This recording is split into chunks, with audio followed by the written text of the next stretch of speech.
नमस्कार सभी दर्शकों का स्वागत है हमारे चैनल में और सबको हम फिर से कहेंगे कि हमारे चैनल को सब्सक्राइब करते रहिए, वीडियो को लाइक करते रहिए, कमेंट करते रहिए और हमें सपोर्ट करते रहिए। धुरंधर 2 ने जो धमाका मचाया है और धुरंधर 2 में हमने देखा किस तरह से अननोन गनमैन जो है वो कार्यरत है पाकिस्तान में या फिर पाकिस्तान ऑक्युपाइड कश्मीर में भी।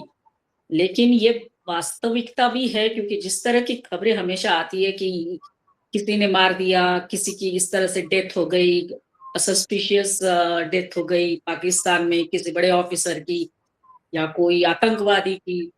तो ये देखते हुए हम कह सकते हैं कि ये अननोन गनमैन जो है वो भारत के लिए कितना अच्छा काम कर रहे हैं और इसीलिए आज हम इसी के बारे में चर्चा ज़रूर करेंगे।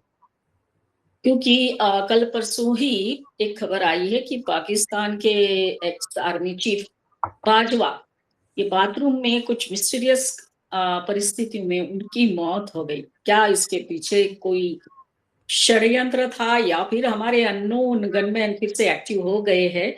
इसके बारे में चर्चा ज़रूर करनी चाहिए और चर्चा करेंगे हमारे साथ हमारे विशेष अतिथि कैप्टन महेश भकुनी साहब। सर थैंक यू आप हमारे साथ जुड़े। नमस्कार, जय हिंद। सर धुरंधर 2 में बताया गया अननोन गनमैन किस तरह से काम करते हैं। लेकिन सर ये वास्तविकता भी है और सर आज मैंने कुछ सोशल मीडिया में ये पढ़ा कि जो आतंकवादी है अजहर महमूद शायद, उसका एक भाई है बड़ा, उसको भी किसी ने मार दिया। तो सर और अभी मैंने जैसे बताया जो पूर्व चीफ है आर्मी चीफ बाजवा जो हमेशा भारत को दुश्मन नंबर 1 मानते थे, वो भी मिस्टीरियस कंडीशन में उनकी डेथ हो गई। बिल्कुल बहुत चुनिंदा विषय लिया है आपने। जनरल कमर जावेद बाजवा ये पाकिस्तान के 10वें सैन्य प्रमुख थे, हाँ, chief of the army staff थे, जिन्होंने यस। 6 साल लंबा कार्यकाल इनका रहा, एक एक्सटेंशन सहित, और इन्हें हाइब्रिड शासन का प्रमुख भी माना जाता है। और क्योंकि इनकी मौत हुई है, वही लोग अलग अलग अटकलें हैं। पहले ये बाथरूम में गिरे थे, इतने बड़े जनरल साहब जो आर्मी के रूप में फिट माने जाते हैं, उम्र भी बहुत ज्यादा नहीं थी इनकी, लगभग 65-66 साल होगी, काफी यंग थे, क्योंकि 2019 में ही ये जनरल थे जब पुलवामा अटैक हुआ था। और जनरल कमर जावेद बाजवा की बाथरूम में गिरना और उसके बाद उसकी खबरें फैलाना, क्योंकि पाकिस्तान में जो नैरेटिव तैयार किया जाता है वो उसमें सेना भी वही कार्य करती है और वहाँ की मीडिया भी वही कार्य करती है, और कभी काफी हद तक मीडिया भी वहाँ की आर्मी की माउथपीस होती है।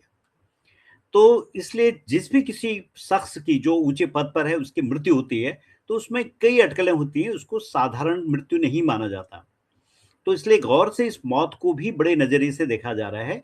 कुछ लोगों ने इसको मर्डर भी माना है, लेकिन मर्डर हम ऑथेंटिकेट नहीं कर सकते, क्योंकि जब तक उसकी फॉरेंसिक पुष्ट न हो। लेकिन बराबर। हम इतना ध्यान रख सकते हैं कि इससे फायदा किसका होगा। अंग्रेजी में जैसे इसको बोलते हैं कुई बोनो, कि CUIBONO, कुई बोनो मीन्स इसके पीछे किसको फायदा होगा और किसका हाथ होगा। क्योंकि वैसे भी आप जानते हैं कि लॉ की दृष्टि में भी जब भी मृत्यु किसी की हत्या होती है, तो उसमें देखा जाता है कि उसमें मोटिव देखा जाता है और उसमें फायदा देखा जाता है, और उसके पीछे फिर क्या साजिशें हो सकती है ये देखा जाता है। इसलिए इमरान के समर्थकों के साथ उनके मतभेदों और प्रोजेक्ट इमरान में की विफलता में उनकी भूमिका को देखते हुए एक वर्ग हमेशा स्लो पॉइजनिंग और स्लो साजिश कर दे। तो इसलिए उनके 10वें और 6 साल उन्होंने किया था, हम्म। ये दुश्मन था, और पाकिस्तान की तरफ से आर्मी चीफ होने के नाते ये भारत को भी दुश्मन नंबर 1 समझते थे। इसलिए इनका जो मास्टरमाइंड था, क्यों हम चाहते हैं कि इस इंसान ने वॉरफेयर का मास्टरमाइंड जनरल बाजवा। बाजवा। और 219 में पुलवामा अटैक इसी के समय में हुआ था। उसके बाद बालाकोट एयर स्ट्राइक भी हुई। ये ग्रे जोन, जैसे मैंने बताया कि क्या करते थे कि घुसपैठ कराना इनका मेन काम था। भी यही करते, लेकिन भारत बहुत नुकसान पहुंचाने की इनकी कोशिश रहती थी। और आपको याद होगा कि इनकी एक झप्पी, एक जो हग इनका फेमस रहा था, वो नवजोत सिंह सिद्धू के साथ रहा था। जबकि हाँ। नवजोत सिंह सिद्धू जब पाकिस्तान गए तो उनको गले लगाया था। और दुर्भाग्यपूर्ण बात यह है कि उस समय नवजोत सिंह सिद्धू ने जब इनको गले लगाया, उसी समय हमारी सीमा पर हमारे कई जवान शहीद हो रहे थे। ये बहुत दुर्भाग्यपूर्ण स्थिति है कि नवजोत सिंह सिद्धू ने उनको गले लगाया। इसलिए ये वाजपा इसलिए भी फेमस रहे वहां पर कि इन्होंने अपने 6 साल के कार्यकाल में अकूत संपत्ति बनाई। कहते हैं कि इन्हीं की 300-400 करोड़ की संपत्ति थी। वैसे पाकिस्तान में जितने भी चीफ रहे हैं, उनकी करोड़ों की संपत्ति तो होती है, वो सैकड़ों में होती है। राइट। और वहां का जो सैनिक है, वहां का जो सैन्य अधिकारी है, वो फार्मिंग भी करता है, मैन्युफैक्चरिंग भी करता है, सेल भी करता है, रियल एस्टेट में भी भाग लेता है और लड़ाई करता जरूर है, लेकिन कोई भी लड़ाई में जीत उनकी हुई नहीं है। जितनी लड़ाइयां उनकी हुई भारत के साथ हुई हैं और सब में उनकी बुरी तरह से हार हुई है। और एक समय में तो आपको पता है कि 1971 में हमने उनके विभाजन भी कर दिया था। लेकिन वो मेडल्स खूब लगाते हैं और ये पता नहीं किस बात के मेडल्स उनके हैं। तो वाजवा इसलिए भी फेमस रहा कि उसकी अकूत संपत्ति उनके समय में उनकी पत्नी आयशा अमजद ने खूब सारी संपत्ति जुटाई और कुछ ही वर्षों में उनका परिवार शून्य से अरबपति बन गया। और मिलिट्री बिजनेस में उनका बहुत बड़ा योगदान है, मतलब कि मिलिट्री में होते हुए इतने बड़े चीफ होने के बाद भी वो खूब सारा पैसा कमाया। और उनकी गलती तो मैं समझता हूं कि वो पाकिस्तान में रहे। नॉर्मली जितने भी जनरल्स हैं वो पाकिस्तान छोड़ के चले जाते हैं। और दुर्भाग्यपूर्ण स्थिति यह है कि वहां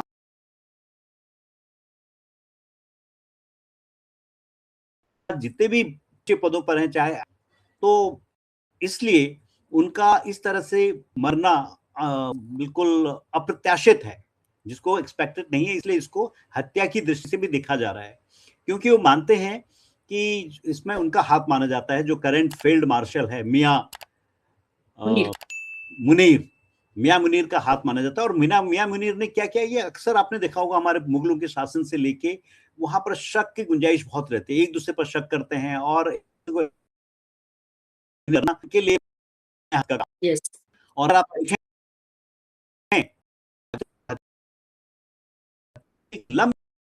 दुर्भाग्यपूर्ण स्थिति क्या रही कि जो वहां के कायदा आजम थे मोहम्मद अली जिन्ना, वो बहुत जल्दी अल्लाह को प्यारे हो गए। उनके बाद वहां पर इसलिए पॉलिटिकली कोई बहुत अच्छा लीडर उभर कर नहीं आया। एज ए रिजल्ट वहां पर क्या रहा कि सेना ने ही शुरू से ही अपना स्थान काबिज कर लिया।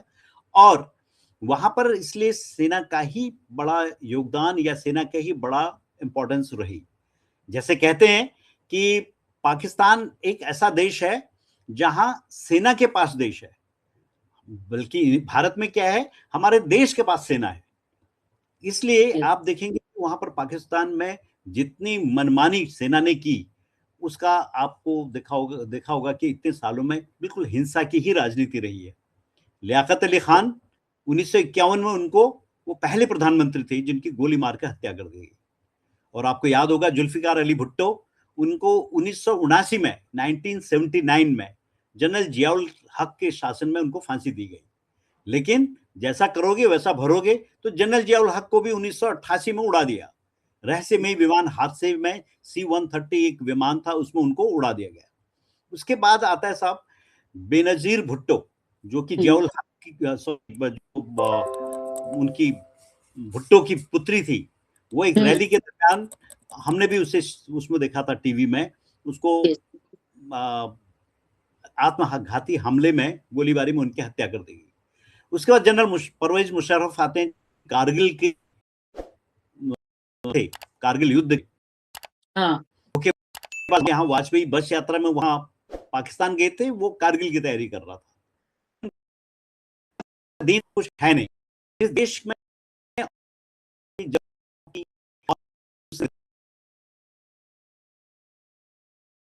भाव नहीं होता है, बीमारी से हुई। लेकिन उनके रहते रहते जब वो देश से भगोड़ा थे, दूसरे देश में थे, तो उनको उनके एब्सेंसिया में, उनकी अनुपस्थिति में मौत की सजा हुई। वो एग्जीक्यूट हो नहीं पाए क्योंकि वो देश से बाहर थे। अब होता यही है मैम कि जब भी इस तरह के देश में स्थितियां होती हैं, तो जहां पहला शब्द आर्मी का होता है, वहां ये स्थिति होती है। हमारे यहाँ इस तरह की जो संस्थागत संतुलन है, जो एस्टैब्लिश है, पटेल और करेप्पा से निश्चित आर्मी होगी वो कंट्रोल के अधीन होगी, जो कि एक ब्यूरोक्रेसी और डेमोक्रेसी का एक महत्वपूर्ण हिस्सा है। पाकिस्तान में जिन्ना की मृत्यु के बाद तो राजनीतिक शून्यता हो गई, तो उसको भरा किसने? आर्मी ने भरा। इस तरह ये चलता रहा, इसलिए आज ये अटकलें भी लगाई जा रही हैं कि बाजवा को मारा गया है। हालांकि इसकी कोई पुष्टि नहीं हुई है, लेकिन हो सकता सत्य हो। पुष्टि तो नहीं हुई है सर कि किसी ने मारा उनको, लेकिन सर आज सोशल मीडिया पे ये आ रहा था, वो आतंकवादी जैश का जो लीडर है उसका बड़ा भाई किसी ने उसको मार दिया, अननोन गनमैन। तो सर ये अननोन गनमैन जो भी पाकिस्तान में है वो जिस तरह से मार रहे हैं इन लोगों को, तो सर कहीं ना कहीं सर ये बताता है कि वो पाकिस्तान के खिलाफ जो लोग हैं वो भी हो सकते हैं, बलूच वाले भी हो सकते हैं, मतलब हम उसके लिए कुछ बोल ही नहीं सकते। जिस तरह से नाम आता है अननोन गनमैन ही आता है। तो लेकिन सर ये पाकिस्तान वाले हमारे ऊपर उंगली उठाते हैं।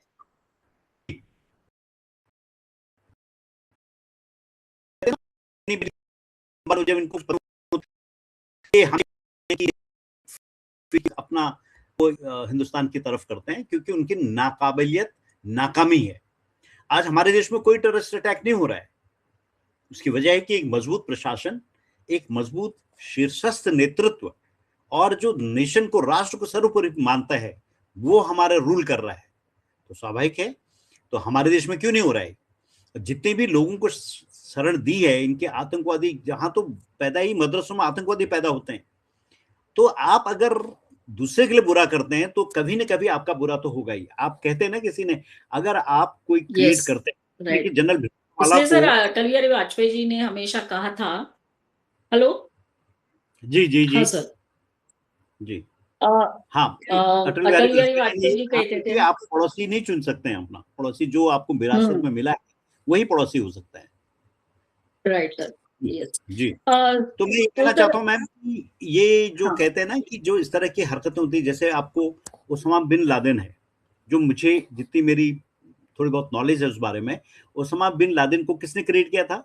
अमेरिका ने क्रिएट किया था अफगानिस्तान के लिए, यस।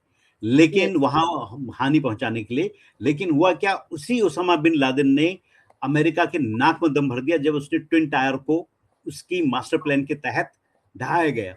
और फाइनली खैर अमेरिका ने उसको पाकिस्तान में ही जाके क्वेटा में कहीं छुपा हुआ था उस घर में, उसको मैरिन कमांडोज के थ्रू मारा गया।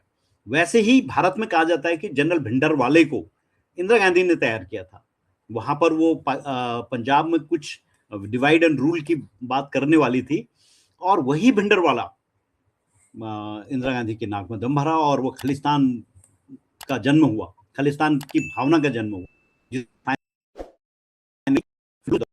फाइनली उसका परिणति क्या हुई? भूतपूर्व प्रधानमंत्री इंदिरा गांधी का असैसिनेशन हुआ। सो आप कहते हैं ना, जैसा करोगे वैसा भरोगे, वही पाकिस्तान कर रहा है। आप अपने देश में आपने इतने क्या बोलते हैं आतंकवादियों को जन्म दिया है, आतंकवादियों को आपने जगह जगह वो पैदा किया है। हमारे देश की जैसी भावना कहाँ है? वहां तो पैदा होते ही उनको भारत के खिलाफ एक जहर घोल दिया जाता है। तो स्वाभाविक है कि आज वहां पर जो अननोन गनमैन का कॉन्सेप्ट है, इसमें कहते हैं ना बहती गंगा में सभी लोग हाथ धोते हैं, वहां पर वो भारत को ब्लेम कर रहे हैं तो करेंगे, क्योंकि इट्स वेरी इजी। भारत में तो आ नहीं सकते, भारत पर अटैक कर नहीं सकते, इसलिए जब वो कंट्रोल नहीं कर रहे हैं तो पड़ोसी मुल्क को आप दोषी बना लो। एंड मैं ये भी कहूंगा मैम कि जो दुनिया की 6-7 वो हैं जासूसी संस्थाएं हैं, जैसे मोसाद हो गई इजराइल की, अमेरिका की CIA, FBI हो गई, और रशिया का KGB, पाकिस्तान के ISI, हमारी रॉ, उनमें से टॉप में से मोसाद और रॉ मानी जाती है। इनफैक्ट आज अगर सही ढंग से रॉ का पालन पोषण किया होता, रॉ को वो महत्व दिया होता, तो आज रॉ नंबर 1 होती दुनिया में। क्योंकि जैसा मैंने सुना है कि देसाई और गुजराल ने और तत्कालीन उसके आसपास जो भी हमारे एक वाइस प्रेसिडेंट थे, उन्होंने पूरे रॉ के बारे में सारी सीक्रेट्स हमारे दुश्मनों को और विदेशियों को बता दिए, जिसलिए हमारे टॉप टॉप जो एजेंट्स थे वो मारे गए। हाँ, फिर भी 2014 के बाद अगर हम धुरंधर 1 देखें तो धुरंधर 1 ने पूरा चिट्ठा खोल दिया, क्योंकि उसमें जिन्होंने रोल किया है आर माधवन के रूप में, उसने बताया कि सब कुछ पेंडिंग कर दिया था। उस समय के लोग मिले हुए थे जो नकली नोट के छपवाए थे, वो फिर इसीलिए 2014 या 16 में जब भी प्रधानमंत्री नरेंद्र मोदी आए, उन्होंने फिर उसको नोटबंदी शुरू की। नोटबंदी शुरू करने पर पाकिस्तान में अरबों रुपए का जो कारोबार चल रहा था, नकली नोट का धंधा, वो सारा ओवरनाइट खत्म हो गया। यस। तो वहां इसी तरह से जो अननोन गनमैन है, आप कह सकते हैं कि वहां बलूच हो सकते हैं, आजाद कश्मीर के लोग हो सकते हैं, पख्तूनख्वा के लोग हो सकते हैं, और अफगानीज हो सकते हैं, और हो सकता है हमारे देश में भी रॉ का भी हाथ हो उसमें।